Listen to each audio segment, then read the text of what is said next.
Hello and welcome back to Engineer Craft. आज हम बात करेंगे एसी और डीसी के बीच के अंतर के बारे में।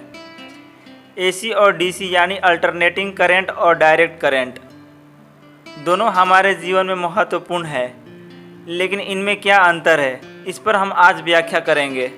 सबसे पहले चलिए डीसी के बारे में बात करते हैं। डीसी एक प्रकार का विद्युत प्रवाह है जहां पर करंट एक ही दिशा में बहता है, यानी एक टर्मिनल से दूसरे टर्मिनल की ओर विद्युत का प्रवाह होता है। ये आमतौर पर बैटरीज और सेल फोन्स में पाया जाता है। डीसी की एक महत्वपूर्ण विशेषता ये है कि इसमें वोल्टेज स्थिर होती है, यानी कांस्टेंट रहती है। अब आइए एसी की ओर बढ़ते हैं। एसी में विद्युत का प्रवाह दिशा नियम अनुसार बदलता है।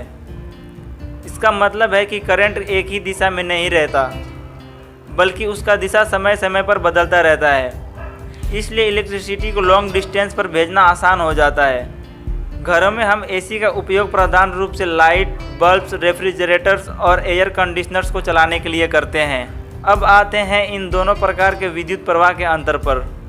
सबसे बड़ा अंतर है कि डीसी स्थिर होता है जबकि अल्टरनेटिंग करंट बदलता रहता है।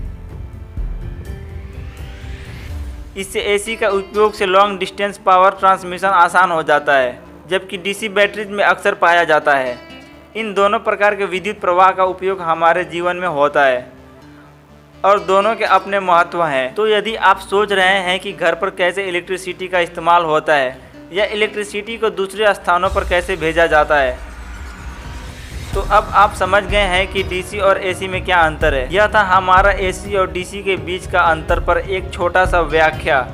धन्यवाद आपका समय देने के लिए। अगर आपको अधिक जानकारी चाहिए तो कृपया करके पूछ सकते हैं।